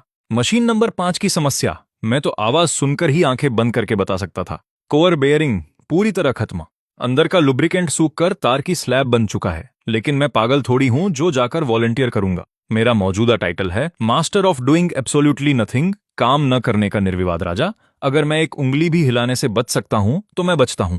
मेरा मौजूदा पेशेवर कोड मेरी खोपड़ी में नक्काशी की तरह छपा है। अपने इलाके से बाहर मैं एक उंगली भी नहीं उठाता। सुबह 10 बजे के करीब पूरी फैक्ट्री को हिला देने वाला धमाका हुआ। मेरे पैरों के नीचे का कंक्रीट 3 बार कांपा। हर व्यक्ति खौफ से जम गया। तभी नए लड़कों में से एक की फटी हुई आवाज आई, डायरेक्टर होल्ट, काम हो गया। मशीन 5 से धुआं निकल रहा है। डायरेक्टर होल्ट अपने केबिन से ऐसे निकले जैसे कोई धुंधली तस्वीर हो, मेरे काम से निकलने के वक्त से भी तेज। क्या हुआ? क्या कल फिक्स होने की गारंटी नहीं दी थी? नए लड़के भूतों की तरह पीले पड़ गए, होंठ कांप रहे थे, पागलों की तरह बहाने ढूंढ रहे थे। हमने प्रक्रिया का पालन किया। हमने इसे पैरामीटर सेट करने के लिए ऑन किया और ये बिगड़ गई। मशीन 5 के मृत होने का हर सेकंड पैसे जला रहा है। क्या तुम लोगों के पास दिमाग भी है? डायरेक्टर होल्ट गुस्से में पागल थे, आंखें लाल, कंट्रोल बोर्ड पर जैसे खून थूक रहे हों। फ्लोर मैनेजर पसीने में नहाया हुआ था, माथा रगड़ रहा था। यहां डेरियस के बिना ये लोग कुछ संभाल नहीं सकते। डायरेक्टर होल्ट का चेहरा तूफानी बादलों की तरह काला पड़ गया। वो मुड़े और मुझे घूरने लगे। मैं बस हाथ में बड़ा पाना लिए छत को घूरते हुए वहां से निकल रहा था। मेरा एक एक अंग कह रहा था कि इसका मुझसे कोई लेना देना नहीं है। डेरियस, इधर आओ और इसे संभालो। डायरेक्टर होल्ट, मैं अपने काम में व्यस्त हूं। मशीन नंबर 5 मेरी जिम्मेदारी नहीं है। डायरेक्टर होल्ट का दम घुटने लगा। उनका चेहरा सड़े हुए टमाटर जैसा हो गया। पास खड़े 12,000 वाले महारथी लाशों की तरह लग रहे थे। काश जमीन फट जाती। उनमें से एक ने फिर बहादुरी दिखाई।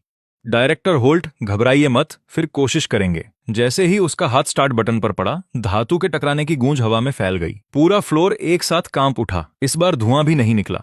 ये सीधा ओवरलोड प्रोटेक्शन पर चला गया। फैक्ट्री में कसाई खाने जैसी चीखें सुनाई दी। डायरेक्टर होल्ट का रंग उड़ गया, होंठ फड़फड़ा रहे थे। इसे ठीक करो, मशीन से ऑर्डर की शिपिंग रुकी है। मार्क्स ने मेरे पास एक लंबी निराशाजनक आह भरी। खेल खत्म। विशाल फैक्ट्री फ्लोर बिल्कुल खामोश हो गया। माहौल किसी अंतिम संस्कार से भी भारी है। दर्जनों आंखें मेरी तरफ घूम गईं, खामोशी तोड़ने के इंतजार में। नए लड़के भी तिरछी नजरों से मुझे देख रहे थे। मदद के लिए अंदर ही अंदर चिल्ला रहे थे। हम गए। प्लीज कुछ करो। डायरेक्टर होल्ट का अहंकार धूल में मिल चुका था। वो एक पिटे हुए बटेर की तरह मेरे पास आए। आवाज फुसफुसाहट से भी धीमी थी। डेरियस, मैं आपसे भीख मांगता हूं, बस एक बार देख लो। मैं मुंह खोलने ही वाला था कि जेब में फोन 2 बार वाइब्रेट हुआ। मैंने धीरे से उसे निकाला। बॉस वेड का मैसेज था। डेरियस भाई, आज जल्दी आ जाना, शानदार सीफूड का इंतजाम है। जब तक तुम मेरी दुकान में हो मुझे सुकून है। मैं स्क्रीन को घूरता रहा और मेरे चेहरे पर मुस्कान आने लगी। मैं लगभग जोर से हंस पड़ा। वहां वो घुटनों पर मुझे बचाने की भीख मांग रहे हैं। यहां मुझे किसी मसीहा की तरह सम्मान मिल रहा है। यह फर्क बहुत सुकून देने वाला है। मैंने धीरे से अपना सिर ऊपर उठाया और डायरेक्टर होल्ट के चेहरे को देखा। रोने को तैयार आदमी का चेहरा। और मैंने धीरे से कहा, डायरेक्टर होल्ट, आप मुझसे क्यों पूछ रहे हैं? क्या फैक्ट्री ने 12,000 प्रति माह वाले वरिष्ठ तकनीशियन नहीं रखे? ये शिक्षित एलीट हैं। ऐसी छोटी स्थिति के लिए आपको उनसे सलाह लेनी चाहिए। डायरेक्टर होल्ट का गला सूख गया। उन्होंने अपमान का घूंट पी लिया। सबके सामने बेइज्जत हुए नए लड़के टमाटर की तरह लाल हो गए। डायरेक्टर होल्ट पूरी तरह टूट गए। हर बचाव ढह गया। डेरियस, मैं आपसे विनती करता हूं, पूरी फैक्ट्री में सिर्फ आप मशीन नंबर 5 संभाल सकते हैं। मैंने 3 सेकंड तक उसे ठंडी नजरों से देखा। ऐसा नहीं कि मैं उन्हें जलते हुए देखना चाहता हूं, लेकिन जो इतनी तेजी से रिश्ते तोड़ता है, अगर मैं उसे अभी थोड़ा दर्द न दूं तो वो कभी असली हुनर की कद्र करना नहीं सीखेगा। मैंने गहरी सांस ली, आंखें तेज, आवाज धीमी पर चीर देने वाली। डायरेक्टर होल्ट, आपने खुद अपने ऑफिस में कहा था कि नियम सबसे पहले हैं, तो क्या हमें अभी उन नियमों का पालन नहीं करना चाहिए? और ईमानदारी से कहूं, मशीन 5 मेरा इलाका नहीं है। अगर मैं कूदा तो क्या मैं आपके एलीट तकनीशियनों की रोटी नहीं छीनूंगा? यह सही नहीं होगा। डायरेक्टर होल्ट का चेहरा सफेद पड़ गया। मैंने पाना जेब में वापस डाला और अपना काम करने के लिए मुड़ गया। मशीन नंबर 5 वहां तमाशा बनी हुई है और मैं एक पत्थर की तरह स्थिर। मैं बस एक वर्कर हूं। आओ काम करो, अपनी सीमा में रहो, बाकी सब मेरी समस्या नहीं। मैंने 5:30 तक इंतजार किया, घंटी बजी और मैं रॉकेट की तरह निकला। टाइम क्लॉक पर सबसे पहला, ठीक समय पर, बिल्कुल शानदार। मैंने हाथ झाड़े और गुनगुनाते हुए बाहर निकला। इस बीच वो 12,000 वाले जीनियस अपने बाल नोच रहे थे। क्या बकवास है, पैरामीटर फिर क्रैश हो गए। मैंने खुद एडजस्ट किए थे। गड़बड़ कहाँ हुई? मैं तो पूरी तरह खो गया हूं। मेरा सिर घूम रहा है। फ्लोर मैनेजर गुस्से में टहल रहा है। इसे मशीन ठीक करना कहते हो? नए खिलाड़ी पीले पड़ गए। हमने वाकई सब कुछ दिया है, सब कुछ दे दिया। इस पुरानी धातु के ढेर को तो मैं आंख बंद करके आवाज सुनकर ठीक कर सकता था। तुम चारों मिलकर वो नहीं कर सके जिसे एक आदमी नींद में कर सकता था। डायरेक्टर होल्ट पास खड़े थे।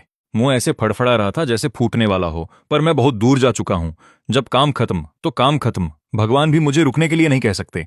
और बिना पैसे वाला ओवरटाइम? ख्वाब देखो, मैं स्कूटर पर बैठा, ठंडी हवा और तूफान की तरह उड़ चला। पूरी आजादी। रात के 9 बजे मैं बॉस वेड की जगह हॉट टी पी रहा हूं। 2 मशीनें नए जैसी चालू कर दी हैं। डेरियस, ये हुनर तुम्हारा क्या पूर्वजों से मिला है? अड़िग, आज जल्दी निकल जाना, खुद को थकाओ मत। जब तक तुम आते हो और अपना जादू दिखाते हो, मैं सुकून में हूं। पिछला महीना सिर्फ तुम पर चला है। हर ऑर्डर मक्खन की तरह निकला है। मैंने मुस्कुराकर बात टाली, काम निपटाया, फिर हाथ पहुंचे और मेरी जेब में फोन बिजली की तरह फटा। मैंने निकाला, फैक्ट्री का ग्रुप चैट पागल हो रहा था। खेल खत्म। मशीन नंबर 5 इस बार पूरी तरह मर चुकी है। सब खत्म, लाइट भी नहीं। प्रोडक्शन लाइन सिर्फ कचरा उगल रही है। ग्राहकों के फोन घनघना रहे हैं। डायरेक्टर होल्ड दफ्तर में कप फोड़ रहे हैं। पूरी तरह आपा खो चुके हैं। फाइनेंस ने आंकड़े निकाल लिए, कैलकुलेटर चला दिया। अनुमानित नुकसान 10 करोड़ युआन की तरफ बढ़ रहा है। मैंने चाय लगभग स्क्रीन पर थूक दी। 10 करोड़ युआन। अगर पूरी फैक्ट्री का सालाना मुनाफा भी डाल दो तो भी ये छेद नहीं भर सकते। मैंने जोर से आंखें झपकाईं और पढ़ने के लिए स्क्रॉल किया। मशीन 5 पर सिर्फ हाई प्रॉफिट वाले ऑर्डर चल रहे थे। और बुरा ये कि इसने 2 और प्रोडक्शन लाइनों को जकड़ लिया है। पिछले 2 दिनों में जो भी निकला सब इंडस्ट्रियल कचरा है। क्लाइंट्स पागल हो रहे हैं। कानूनी नोटिस डायरेक्टर होल्ट के मुंह पर मारे जा रहे हैं। मैं हार मान गया। मैं मेज पर मुक्का मार रहा हूं। ये सिर्फ टूटी मशीन नहीं है, ये पूरी तरह फट चुका परमाणु बम है। कुछ देर पहले ही तो ये मेरे काम न करने की शिकायत कर रहे थे।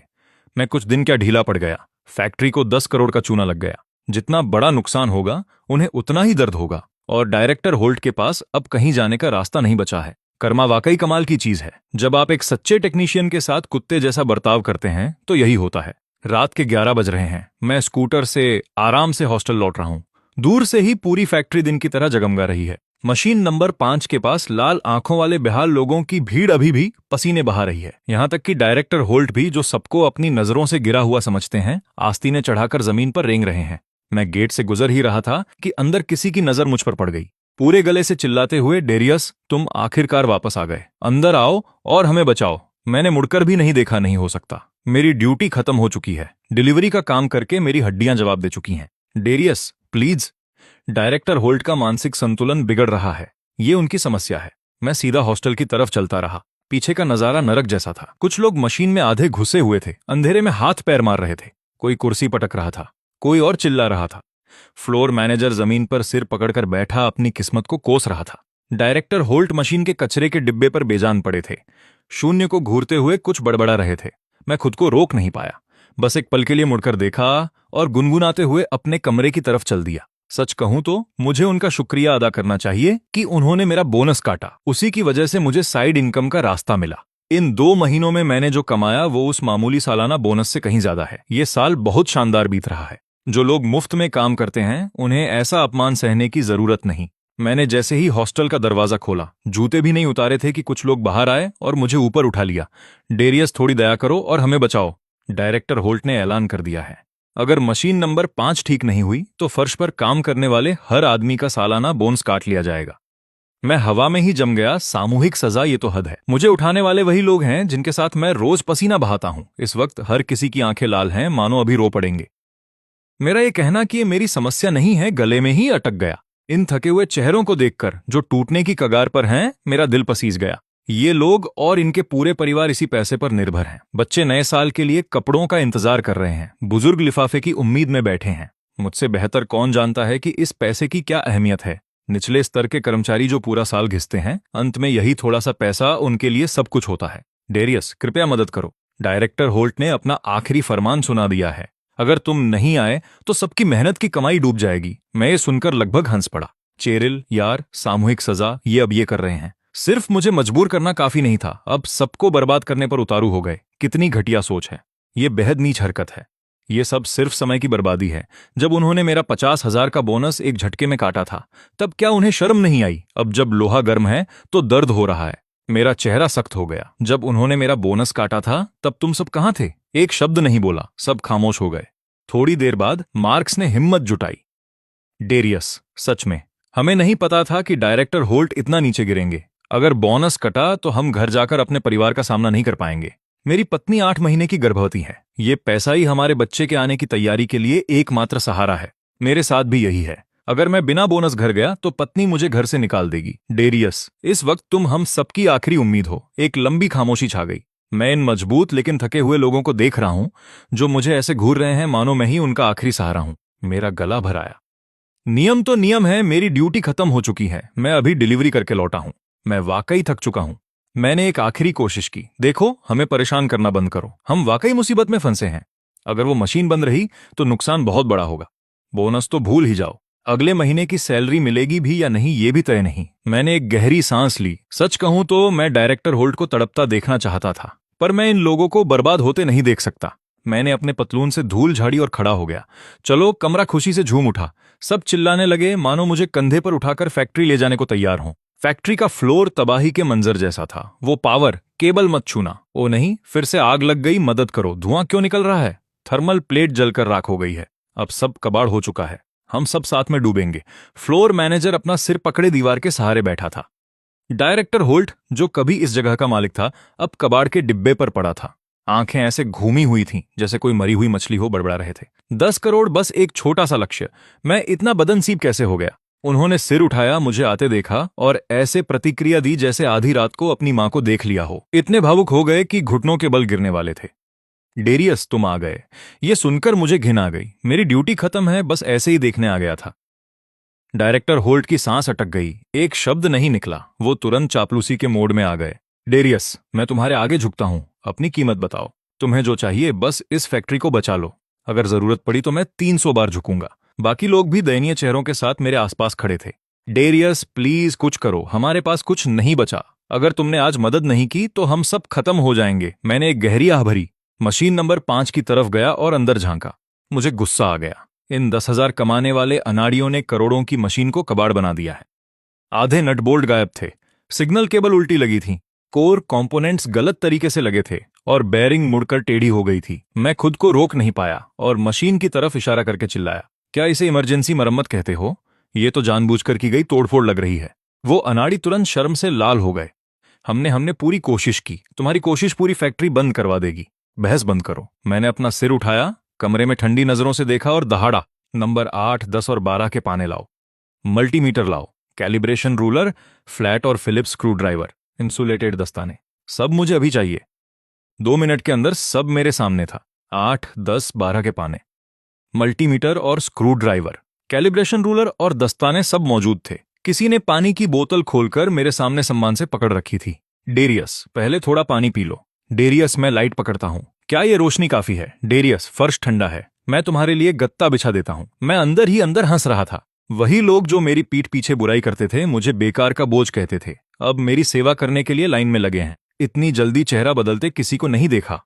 मैंने अपनी जैकेट जिप की दस्ताने पहने नीचे झुका और मशीन नंबर 5 के नीचे रेंग गया।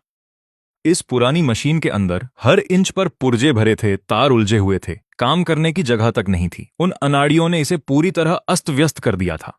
इस गंदगी को साफ करने में 3 गुना मेहनत लगेगी। जैसे ही मेरे हाथ चले, पूरी फैक्ट्री एकदम शांत हो गई। किसी की सांस लेने की भी आवाज नहीं आ रही थी।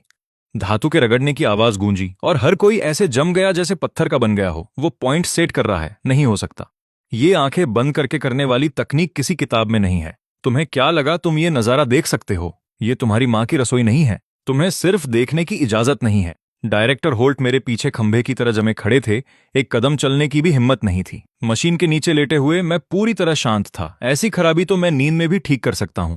सब पानी पीने जितना आसान था। बेयरिंग को गलत तरीके से कसा गया था, जिससे 5 मुख्य हिस्से अपनी जगह से हिल गए थे। यहां तक कि सेंसर का प्लस और माइनस भी उल्टा था। इसमें कोई हैरानी की बात नहीं कि मशीन चिल्ला रही थी। थर्मल कंट्रोल वायरिंग इन सो कॉल्ड एक्सपर्ट्स ने गलत तरीके से ठूंस दी थी। 1 सेकंड और बोर्ड पर बिजली होती तो सब जलकर राख हो जाता। अगर इन्होंने मुझे आज रात नहीं बुलाया होता तो ये पूरी फैक्ट्री तबाह कर देते। सिर नीचे किए मैं 3 घंटे तक बिना हिले मशीन की तरह काम करता रहा। पुराने दिनों में बिना पैसों की पूरी रात जागना तो आम बात थी। डेरियस, क्या तुम थोड़ा ऊपर आकर ब्रेक लेना चाहोगे? बातें कम करो, मुझे वो पाना पकड़ाओ। डेरियस को काम करते देखना किसी हॉलीवुड फिल्म से भी ज्यादा रोमांचक था। रात के 3 बज रहे थे, फैक्ट्री की लाइटें टिमटिमा रही थीं। मैंने अपने दांत भींचे, आखिरी नट को जोर से कसा और फर्श पर लुढ़क गया, एक लंबी सांस ली। काम खत्म, पूरी तरह खत्म, पावर ऑन करो। डायरेक्टर होल्ट ने कांपते हाथों से हरा बटन जोर से दबाया। मशीन नंबर 5 ने एक गहरी समान आवाज की। उस एक सेकंड में पूरी फैक्ट्री खुशी से झूम उठी। ये स्थिर है, ये जिंदा है डेरियस। तुम वाकई मशीनों के भगवान हो जो सीधे स्वर्ग से उतरे हो। अगर मैंने अपनी आंखों से न देखा होता तो मुझे यकीन नहीं होता। 10 करोड़ का ऑर्डर वापस मिल गया। कुछ लोग जो रात भर हिम्मत बनाए हुए थे आखिर में फूट फूट कर रो पड़े। डायरेक्टर होल्ट मुझ पर ऐसे लपके जैसे कोई खोया हुआ पिता मिल गया हो। डेरियस, तुमने मेरी जान बचाई, तुमने पूरी कंपनी बचाई। अब से इस फैक्ट्री में तुम मेरे दाहिने हाथ हो।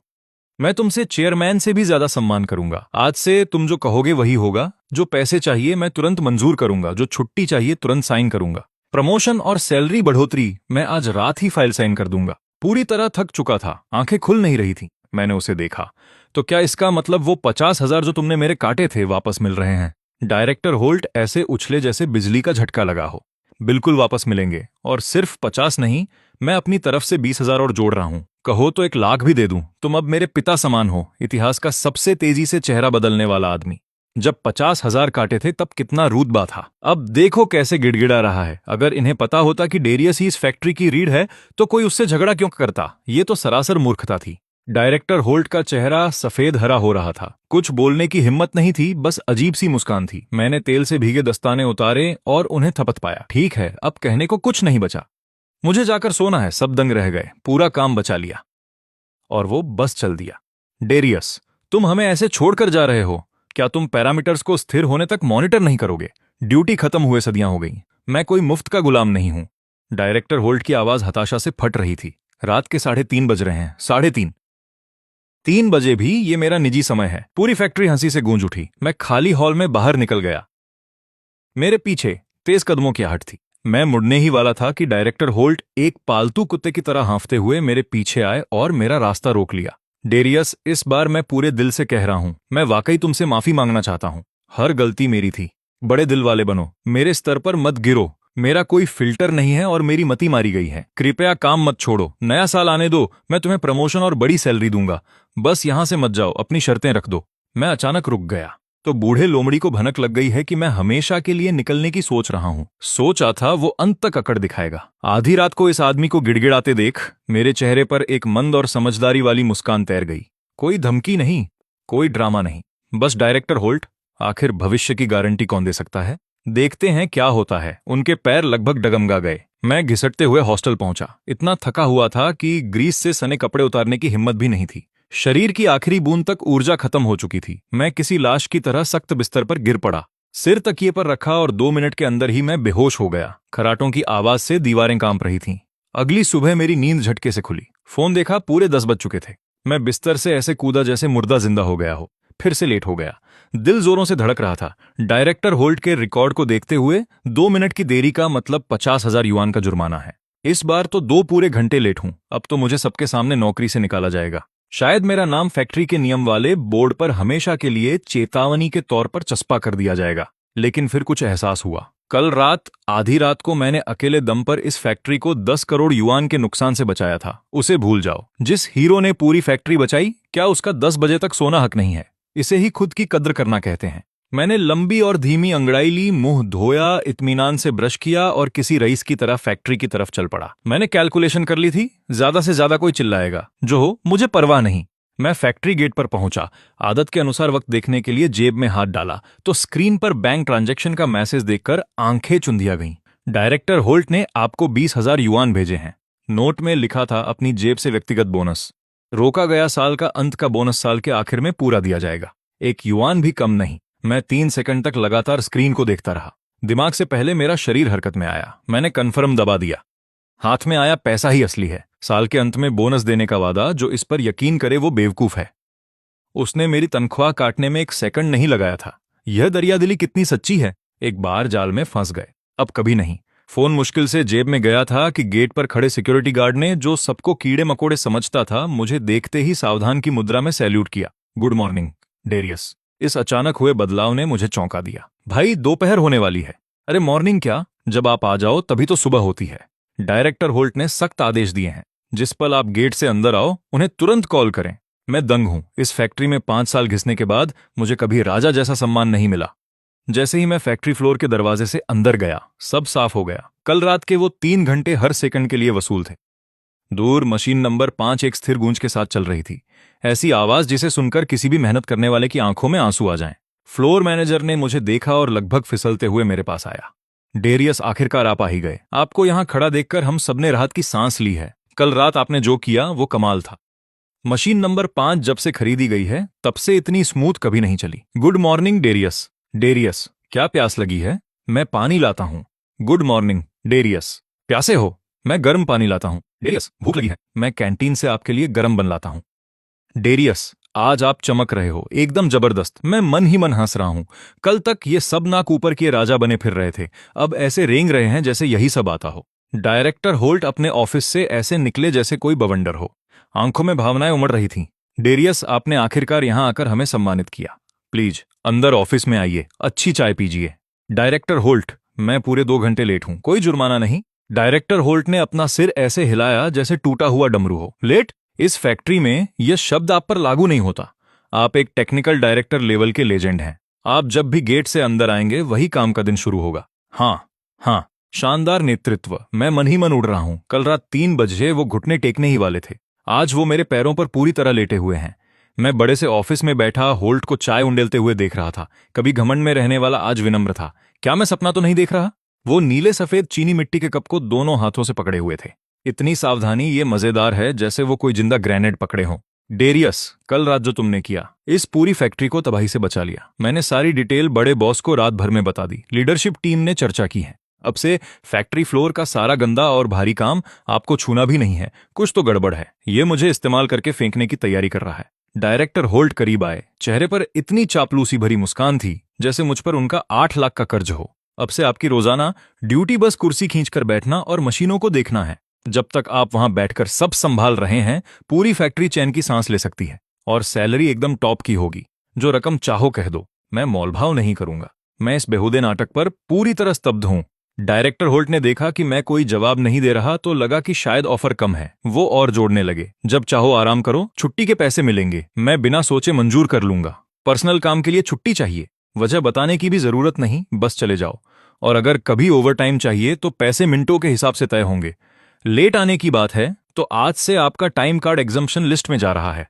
जल्दी काम खत्म करके घर जाना हो तो जल्दी निकलना सिर्फ जायज ही नहीं है, ये पूरी तरह लीगल है। अगर डेस्क पर दोपहर की नींद आरामदायक नहीं है तो मैं खुद आपके लिए मेमोरी फोम वाला गद्दा खरीदकर फैक्ट्री फ्लोर पर बिछवा दूंगा। मैंने अपनी खौलता चाय पी और होठों को जोर से दबाया, हंसी को मुश्किल से रोकते हुए। डायरेक्टर होल्ट करीब आए और फुसफुस आए जैसे कोई सीक्रेट शेयर कर रहे हों। चेहरे पर पूरी तरह बेबसी छाई थी। डेरियस, मैं तुमसे भाई की तरह पूछ रहा हूं, कभी छोड़ने की मत सोचना। यह फैक्ट्री 24 घंटे भी नहीं चलेगी, हमेशा के लिए बंद हो जाएगी। आज से फैक्ट्री में तुम्हारा कहा मेरे किसी भी लिखित आदेश से ज्यादा वजन रखेगा। मैंने धीरे से चाय की चुस्की ली, एक भौं ऊपर उठाई। तो जो 50,000 युआन आपने मुझसे लिए थे, इस बार वो वाकई नहीं कटेंगे ना? जो काटने की कोशिश करेगा वो मुझसे लड़ेगा। बिल्कुल नहीं कटेंगे। नया साल आने दो, मैं उसे दोगुना कर दूंगा। सीधे तुम्हें 1 लाख। डेरियस, तुम इस पूरी फैक्ट्री की धड़कन हो। मैंने चेहरा एकदम सपाट रखा। अंदर ही अंदर सोच रहा हूं, अगले साल के वादे अगले साल की मुसीबत हैं। बॉस कभी नहीं बदलते, वो सिर्फ खून से लिखे सबक के बाद ही सुधरते हैं। मैं बाहर मशीन नंबर 5 की गूंज सुनता हूं। देरी से आए ऑर्डर वापस ट्रैक पर हैं, नुकसान भरपाई हो रही है और पूरी मैनेजमेंट टीम की पूरी चापलूसी मुझे मिल रही है। यहां तक कि वो हाई क्वालिफाइड तकनीशियन भी, जो सबको नीची नजरों से देखते थे, अब मुझे देखते ही सावधान की मुद्रा में खड़े हो जाते हैं। और मुझे सबसे ज्यादा क्या चाहिए, इसमें तो कोई सवाल ही नहीं। ठीक वक्त पर क्लॉक आउट करो और यहां से निकलो। अपने प्यारे स्कूटर पर बैठो, बॉस वेड के यहां पहुंचो और बिना पसीना बहाए साइड इनकम के 2000 युआन जेब में डालो। ऐसी आसान जिंदगी, जो इसे छोड़ दे वो सबसे बड़ा मूर्ख है। रोजाना एक ही रूटीन, घड़ी की तरह फिक्स, समय पर आओ समय पर जाओ। मशीन से धुआं भी निकले तो मैं 1 सेकंड एक्स्ट्रा नहीं रुकने वाला। डायरेक्टर होल्ट ने जो वादे किए थे, मैं उन्हें एक ऐसे इंसान की बकवास समझता हूं जिसने सदमे में अपना दिमाग खो दिया हो। एक मेहनती इंसान के लिए जो पेपर पर स्टैंप होकर पेचेक में ना आए, वो सब बस कोरा शोर है। जेब हजारों के कैश से भरी हो, अनिवार्य ओवरटाइम के बिना दिन कट रहे हों, एक लेजेंडरी शिफ्ट, बस मशीनों को चेक करते हुए टहलना, फैक्ट्री में सबको झुकते हुए देखना जैसे मैं राजा हूं। अपने दिल की गहराई से मैं सोचता हूं, एक मेहनती आदमी का ऊपर उठना असल में यही है। वो घमंडी लोग अब रोज मुझे ऐसे नमस्ते करते हैं जैसे मैंने उनकी रगों में रॉकेट फ्यूल डाल दिया हो। डेरियस शहद जैसा मीठा, डेरियस आपको आशीर्वाद मिले, डेरियस आप आज छाए हुए हो, आप तो अपने हाथों से इस जगह को मरोड़ सकते हो। डेरियस पानी पिएंगे? फ्लोर मैनेजर जासूस की तरह दिन में 3 बार मेरे पास से गुजरता है, नर्वस होकर, इस डर में कि कहीं मैं किसी बात पर नाराज ना हो जाऊं। भले ही मैं गलियारे में गला ही साफ कर लूं, डायरेक्टर होल्ट अपने ऑफिस से ऐसे उड़ते हुए आते हैं जैसे चूजों की हिफाजत करती मुर्गी। डेरियस, क्या तुम खांस रहे हो? क्या सर्दी लग गई? 2 दिन की पेड छुट्टी लो और आराम करो। क्या मैं खुद तुम्हें डॉक्टर के पास ले चलूं? रिलैक्स। सिगरेट बहुत हो गई थी, गला थोड़ा सूखा था। डायरेक्टर होल्ट मुड़े और सफाई वाली महिला पर गरज पड़े, टेक्निकल डायरेक्टर के लिए अभी अदरक वाली गुड़ की चाय लाओ।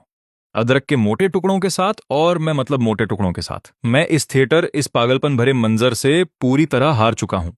अगर आप सिर्फ 1 महीना पीछे जाओ तो मैं ये 10 कल्पनाओं के साथ भी नहीं सोच सकता था, और अब राजा जैसा व्यवहार मिल रहा है। यह तो पानी पीने जितना स्वाभाविक हो गया है। कभी कभी ख्याल आता है, एक खतरनाक ख्याल, कि मैं इसे और आगे बढ़ा सकता हूं और भी ढीठ हो सकता हूं।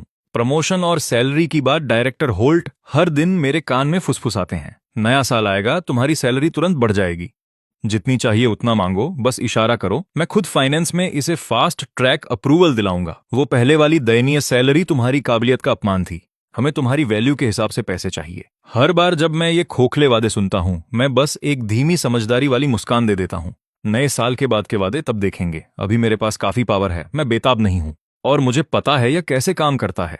जब तक मैं हूं वो मुझे सैलरी देते रहेंगे, लेकिन अगर मैं बाहर निकला तो यह फैक्ट्री चंद मिनटों में कबाड़ बन जाएगी। दुनिया में लगभग 40 साल जिंदगी घिसते हुए, फ्लोर पर पिसते हुए, आखिरकार मैंने काम की दुनिया का आखिरी नियम समझ लिया। जब तक तुम्हारे पास ऐसी स्किल है जिसका कोई मुकाबला नहीं, तब तक सबसे ताकतवर इंसान को भी तुम्हारे नियम मानने पड़ेंगे, और यह एहसास वाकई बिजली जैसा है।